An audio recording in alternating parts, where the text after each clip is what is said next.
आज मेरे पास में कहने के लिए तो बहुत सारे विषय हैं, एक एक करके सभी विषयों के ऊपर मैं बात करूंगा। किस तरीके से भारतीय जनता पार्टी की राजस्थान की सरकार पूरी तरीके से घुटनों पर आ चुकी है और राजस्थान की सड़कों के ऊपर नमाज पढ़वाई जा रही है।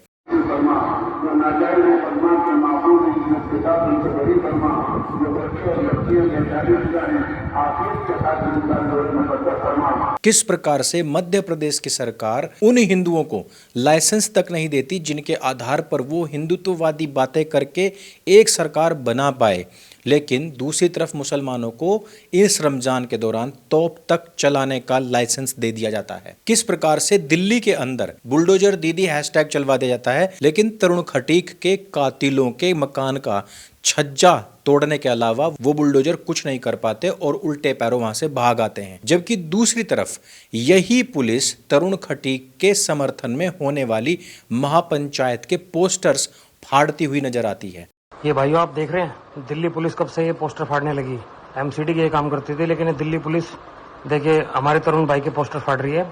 जो संडे को अयप्पा पार्क में हम लोग सभा करने वाले। ये सरकारें ऐसी बवासीर बन चुकी हैं कि अब ना तो इनको सटकते बनता है और ना ही इनको उगलते बनता है। ये सारी की सारी सरकारें प्रिडिक्ट तो करती हैं ऐसे जैसे ये योगी सरकार के कंपटीटर हों, जैसे ये उत्तर प्रदेश की गवर्नमेंट से भी ज़्यादा अच्छे काम कर रहे हों, लेकिन इनके सारे के सारे काम ना पूरी तरीके से सेक्युलरिज्म से भरे पड़े हैं। भारतीय जनता पार्टी के ऐसे ऐसे नेता थे जो हिंदू इकोसिस्टम की बात किया करते थे, जो कहा करते थे कि कहीं पर भी हिंदू को चोट भी पहुंचेगी ना तो हमारा पूरा का पूरा सिस्टम वहां पर पहुंच जाएगा, जो हिंदू इकोनॉमी की बात किया करते थे। लेकिन तरुण खटीक जैसे सेंसिटिव विषय पर भी एक शब्द तक वो लोग नहीं बोल पा रहे हैं। लेकिन साथ ही साथ मैं बात करना चाहूंगा उत्तर प्रदेश की, जिस प्रकार से संभल में पुलिस प्रशासन ने खुलेआम कह दिया कि भाई हम सड़कों पर बिल्कुल भी नमाज बर्दाश्त नहीं करेंगे।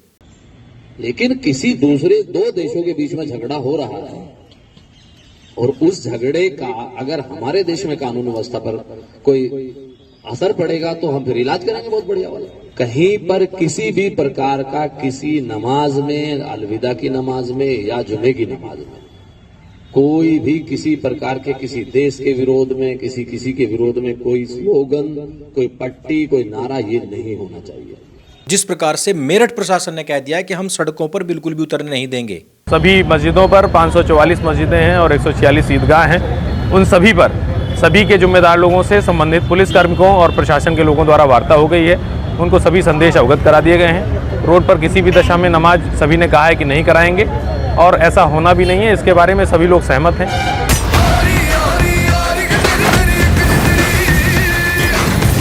और इस विषय में ना पूरे के पूरे प्रशासन का ही एकदम कॉन्सेप्ट क्लियर है, चाहे वो आप उत्तर प्रदेश के मुखिया के ही शब्द सुन लीजिए।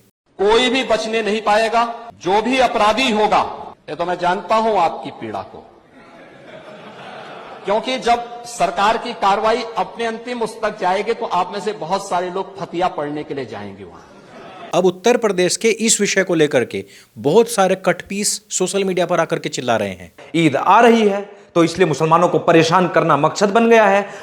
इन सब से मेरा एक प्रश्न है कि अगर तुम्हें सड़क पर ही नमाज पढ़नी है तो फिर मस्जिदें किस लिए बनाई हैं? आतंकवादियों को छिपाने के लिए? Police and army say while 5 militants were killed in Shopian, 3 were killed in Pampore.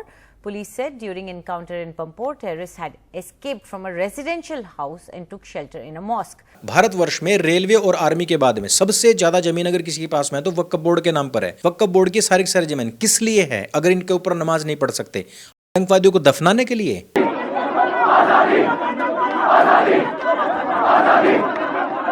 Owaisi संसद में खड़े होकर के कह रहा है कि हम मर्यादा पुरुषोत्तम भगवान श्री राम की इज्जत करते हैं। मैं तो मर्यादा पुरुषोत्तम राम की इज्जत करता हूं। जिसके बाद में निशिकांत दुबे उनसे ढंग का सवाल तलक नहीं पूछ पाते। ओवैसी साहब दे दें कि बाबर को वो आक्रमणकारी मानते हैं या नहीं मानते, और इनको जो जवाब मिलते हैं उसके बाद में उसका भी ये काउंटर अटैक नहीं कर सकते। जबकि ओवैसी के मुंह पर थूकते हुए ये प्रश्न भी किया जा सकता था कि अगर तू भगवान श्री राम जी का, मर्यादा पुरुषोत्तम भगवान श्री राम की इज्जत करता तो तू बाबरी के पक्ष में नहीं खड़ा होता, तू आज जन्मभूमि पर बन रहे मंदिर का विरोध नहीं कर रहा होता, तू और तेरा भाई मिलकर के भगवान श्री राम जी और उनकी माता जी का अपमान नहीं कर रहे होते। जहाँ के लोग कहते हैं कि कौशल्या ने राम को वहां जन्म दिया। अब मेरा सवाल ये है कि आखिर राम की मां कहां कहां गई थी, कहां जनी राम को, किधर हुए आखिर? यहाँ हुए, वहां हुए, उधर हुए, इधर हुए, किधर हुए? और अगर ये मवेशी वास्तव में भगवान श्री राम जी की इज्जत कर रहा होता ना, तो ये बार बार उस अकबरुद्दीन ओवैसी के 15 मिनट के भाषण को दोहरा नहीं रहा होता, जिसने कई बार भगवान श्री राम, माता जानकी और उनकी माता जी तक का चरित्र हनन किया हुआ है। ठीक है, तुम तो हमारे से इतने ज्यादा है, 15 मिनट के लिए पुलिस को हटा लो, बता देंगे किसमें हिम्मत है, कौन ताकतवर है। लेकिन पता है समस्या क्या है? आजकल भारतीय जनता पार्टी के नेताओं के सामने अगर आप कोई भी प्रश्न कर देंगे ना, तो इनका जवाब केवल एक ही होगा, और जवाब यही होता है कि तुझे पता है एक बार नेहरू जी और एडविना जी में जबरदस्त था। हिंदुओं के बहुत सारे मूल मुद्दे थे। 2012 से हिंदू उन्हीं सब चीज़ों के लिए प्रिपरेशन कर रहा था ताकि 2014 के जो भी लोकसभा चुनाव आएंगे उसमें हम फैसला देते हुए ऐसी सरकार लाएंगे जो हमारे मुद्दों के ऊपर काम करेगा। लेकिन आज देखिए आप, कोई सा भी ऐसा मुद्दा नहीं है जिसको हमारी इस हिंदू हृदय सम्राट की सरकार ने छुआ हो। इनके पास में हर चीज़ का जवाब मिल जाएगा, लेकिन हिंदू के हित में कौन सा कानून पास किया है इसका जवाब इनके पास नहीं होगा। आज लव जिहाद अपने चरम पर पहुंच चुका है। इतनी सारी लड़कियों के केस डेली आते हैं कि अब तो हिंदुओं की जो सेंसिटिविटी है वो ही समाप्त हो चुकी है। अब तो अगर लव जिहाद के ऊपर कोई फिल्म भी आती है ना, तो वो भी नहीं चल पाती है। और इसके पीछे फैक्टर भी वही है। जब शुरुआत में हम अखबार पढ़ते थे और हम उसमें किसी की हत्या, किसी की मृत्यु, किसी के एक्सीडेंट की बात सुन लेते थे या पढ़ लेते थे ना, तो हमें रात को नींद तलक नहीं आती थी। फिर हम अखबार पढ़ने के आदी हो गए और 2 साल के बाद में हम एक ही अखबार के अंदर 10 घटनाएं पढ़ते थे और उसी अखबार को मुंह पर रख करके आराम से सोने लग गए। अभी एक राजपूत लड़की को 5 दलित पासवान लड़कों ने बुरी तरीके से बेरहमी के साथ उसके साथ दुष्कर्म किया और फिर उसको उठा करके कुएं में फेंक दिया। वो लड़की गई है, लेकिन उसके ऊपर कोई आवाज भी नहीं उठा रहा है। कारण क्या है? इसको भी अन्य दुष्कर्मों की तरह एकदम नॉर्मल बना दिया गया है। जब दीवारें सनी होती हैं कि ब्राह्मणों का खून बहेगा, इनको घर से निकाल करके मारेंगे, अब तो यहां तक बयानबाजी हो रही है कि इन ब्राह्मणों और पुजारियों की लड़कियों के साथ में विवाह करो और इनका शुद्धिकरण करो। ब्राह्मण जो पंडित है, पंडित की बेटी से शादी कीजिए, उसका शुद्धिकरण आप युवा कीजिए, उसका केस मैं लड़ूंगा, जितना खर्च होगा मैं करूंगा। और ऐसा नहीं है कि ये पहली बार हो रहा है। अब तो कानून के रखवाले भी मंच से इसी प्रकार के भाषण देते हैं। एक परिवार में एक व्यक्ति को आरक्षण मिलना चाहिए, जब तक कि मेरे बेटे को कोई ब्राह्मण अपनी बेटी दान नहीं करते या उससे उसका संबंध नहीं बना दे। केवल आर्थिक आधार की अगर बात है तो इन को अपनी बिरादरी में कोई लड़की ना मिले और इनको ब्याहनी है दूसरों की लड़कियां। लेकिन दोस्तों बात वही है कि कंटिन्यूअसली लोगों की हत्या हो रही हैं, लड़कियों की हत्या हो रही हैं, लव जिहाद हो रहा है। आपसी जातीय संघर्ष में सवर्णों, खास तौर पर ब्राह्मणों को एकदम से नेपथ्य में डाल दिया गया है और सब लोगों के लिए नॉर्मल हो चुका है। अब हो सकता है कि जब दीवारों के ऊपर इतनी सारी बातें लिखी जा चुकी हैं ऑलरेडी उनके खात्मे और खून के बारे में, तो जब उनका एक्सोडस होगा या फिर उनकी हत्या होंगे तो बाकी का समाज भी उसी प्रकार से आराम से बैठ करके देखेगा। जिस प्रकार से पिंजरे में भी एक मुर्गे को उठाया जाता है तो बाकी के मुर्गे आराम से बैठे देखते रहते हैं कि भाई उसकी बारी आई है, मेरी बारी नहीं आई है। और यही समाज के अंदर होने जा रहा है। राहुल गांधी क्या कह रहा है कि अपोलो के हॉस्पिटल में एक भी डॉक्टर दलित ओबीसी नहीं है। अपोलो हॉस्पिटल में जाके नाम पढ़िए डॉक्टरों के, वहां पे आपको एक दलित नाम नहीं मिलेगा, एक पिछड़े वर्ग का नाम नहीं मिलेगा, एक आदिवासी नहीं मिलेगा। तो ऐसे तो सवाल ये भी बनता है कि गांधी खानदान में एक भी दलित या एक भी ओबीसी क्यों नहीं है? नहीं, तुम बोलोगे कि भाई वो तो दत्तात्रेय ब्राह्मण है, वो तो जनेऊ देरी ब्राह्मण है, उसके घर में कोई दलित ओबीसी कैसे पैदा हो जाएगा? और अंकुर भाई तुम तो ये लॉजिकल बात कर रहे हो। लेकिन भाई ये राहुल गांधी कौन सी लॉजिकल बात कर रहा है? और चल ठीक है, मान लिया कि ये लॉजिकल बात कर रहा है, तो भाई एक छोटी सी बात का मेरा जवाब दे दे कि तेरी माँ को भगंदर है, तो अपनी माँ के भगंदर का इलाज अभी तक कितने SC डॉक्टर से करवा चुका है, इसका कोई रिकॉर्ड दे दे हमें। या फिर तू खुद बता दे कि अगर तेरी पार्टी जीतती है और हम तुझे जिताते हैं तो तू कौन से दलित को प्रधानमंत्री बनाएगा? देखिए, झूठ का कोई पैर नहीं होता है और असंभव बात को कभी भी आप पेल सकते हो।